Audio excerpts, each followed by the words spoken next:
క్షేమ తోబుట్టువులింకా నీకమ్మా ఆగక పొంగే కన్నీళ్ళే నీ ఆకలి దప్పులు తీర్చేనమ్మా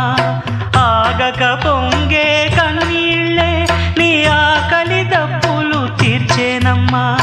పట్టిన గ్రహణం విడిచి నీ బతుకున పున్నమి పండే గడియ వస్తుందమ్మా